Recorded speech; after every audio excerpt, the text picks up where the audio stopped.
You know what I'm saying? I'm not saying that everybody who preached the word can't be rich. It was meant Job was rich in the Bible, and he was the only person that the Most High said was perfect. Say Job was a perfect man.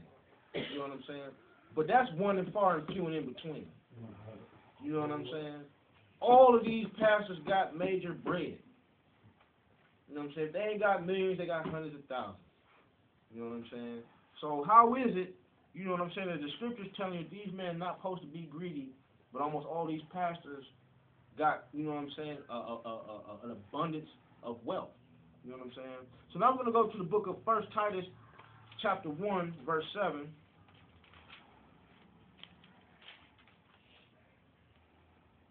Oh, excuse me, my bad, brother.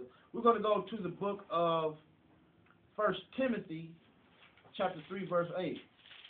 Apologize for misspeaking. 1 Timothy chapter 3, verse 8. 1 Timothy chapter 3, verses 8. Likewise must the deacons be grave, not double-tongued, not given to too much wine, not greedy of filthy lucre. Okay, so right here we see this as a deacon. It says, likewise must the deacons be grave, not double-tongued, meaning not being hypocrites, not saying two different things and doing two different things, not given to much wine. Now in the other scriptures it said no wine. So we see here that the deacon is just not supposed to be a drunk. You know what I'm saying? But a bishop is not supposed to drink wine at all. You know what I'm saying? But a deacon can, but just not much wine. But it says not greedy of filthy lucre. These things are the same. These men are not supposed to be money hungry. And in these churches, a lot of these deacons are waiting and grooming themselves to take the pastor's position when he stepped down, because they're seeing how lucrative it's been for the pastor or the bishop or the so-called reverend, you know what I'm saying, in those churches. Go ahead. It says, this is 1 Titus 3 and 9. It says, holding the mystery, it says, holding the mystery of the faith in a pure conscience. It says, and let these also first be proved, then let them use the office of a deacon, being found blameless. So these people are supposed to be improved themselves. Timothy, right? You know what I'm saying? 1 Timothy chapter 3. Okay, my fault. First Yeah, 1 Timothy chapter 3, you know what I'm saying? Verses 8 through 10. You know what I'm saying? So it says that these men are supposed to prove themselves first. You know what I'm saying? And how is somebody going to a theologian school for however many months and getting certified by a political worldly system proving themselves? Not qualified. You know what I'm saying? Okay, so now we're going to go to the book of 2 Peter chapter 1, verses 1 through 4.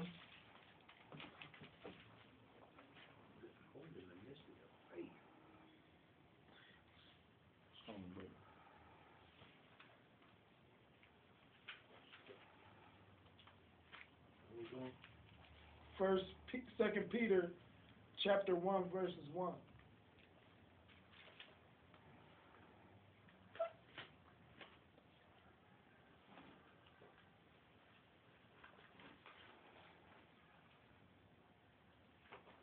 No, excuse me, chapter 2, verse 1 through 4. Chapter I'm sorry, 2? brother. Yeah, chapter 2, verse 1 through 4. Chapter 2, verses 1 through 4. Book of 2 Peter, chapter 2, verses 1 through 4. 2 Peter chapter 2, verses 1. But there were false prophets also among the people, even as there shall be false teachers among you, who privily shall bring in damnable heresies, even denying the Lord that brought them, and bring upon themselves swift destruction. Okay, so right here Peter says, but there were false prophets also among the people, saying that it was false prophets in the old days. You know what I'm saying? Even before Christ. You know what I'm saying? He says, even as there shall be false teachers among you. You know what I'm saying? There's going to be false teachers among you. You know what I'm saying? There's always going to be false prophets. You know what I'm saying? But nobody is addressing this issue right now of false prophets. You know what I'm saying? Nobody is condemning these people. You know what I'm saying? Nobody in a position of power who knows somebody who will put their face on TV is speaking against these men. You know what I'm saying? Only regular people, you know what I'm saying, people in their congregations and in the world and in your job and your workplace is speaking about these things. You know what I'm saying? But there's no people who have money or who have the power, you know what I'm saying, to call these people out in front of the entire world. Nobody's doing it. They're acting like this is not going on. Go ahead, continue. 2 Peter chapter 2, verse 2. And many shall follow their pernicious ways, by reason of whom the way of truth shall be evil spoken of. So it says, and many shall follow their pernicious ways. That's why you see more and more pastors coming out. More female pastors, more young pastors. A lot of pastors train their sons up in this, you know what I'm saying, to do the same thing. You know what I'm saying? Show them the game. You know what I'm saying? That they running on the congregation. You know what I'm saying? And it says, by reason of whom the way of truth shall be evil spoken of. Because when we in the streets, you know what I'm saying, when we talk to church people, they say that we evil. They call us a cult. You know what I'm saying? Brother Judah them been called the devil. Couple, you know what I'm saying? Yeah, they tell us that we the ones evil. You know what I'm saying? That dude that left in the 70s, they say that's what we gonna do. Drink the Kool-Aid, Jim Jones? Yeah. So you gonna drink the Kool-Aid, hang Jim Kool-Aid? Jones start the stuff. So these people is speaking evil of the truth, because that's all we doing. We just reading the word of the Bible, you know what I'm saying, with revelation from the Most High and taking it for face value. A lot of this stuff not metaphors. He's outright telling you what not to do.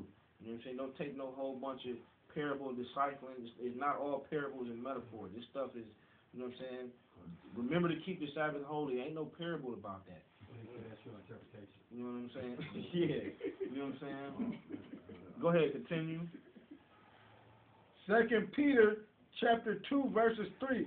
And though covetousness shall they with framed words make merchandise of you. Okay, he says, and through covetousness, one of the 10 Commandments, thou shalt not covet, and through covetousness shall they with feigned words make merchandise of you. Because these pastors are competing with other pastors, they want a bigger house. I need a more offering. They send the collection plate around more time.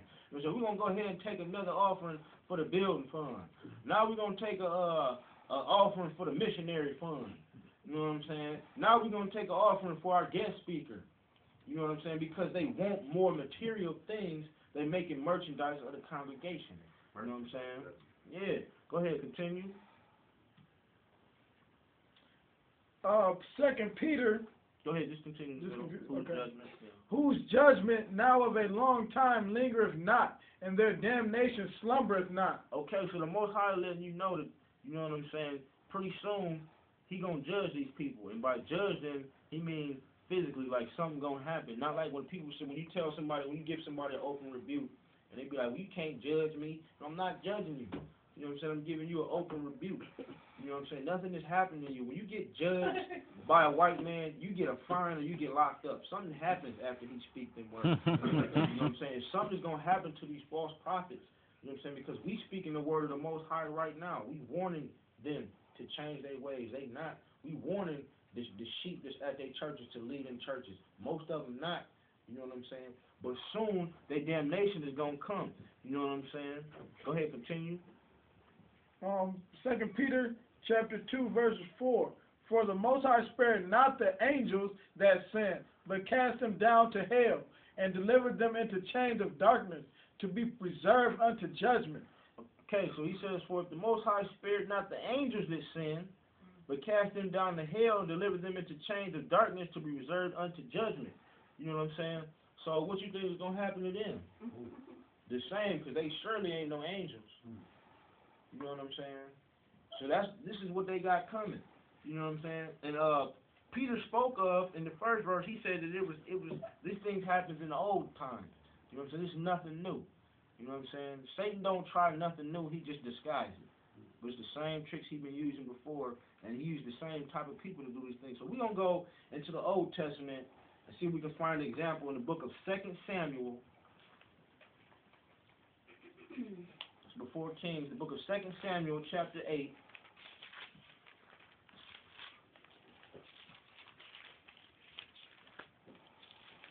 Verses 1 through 3.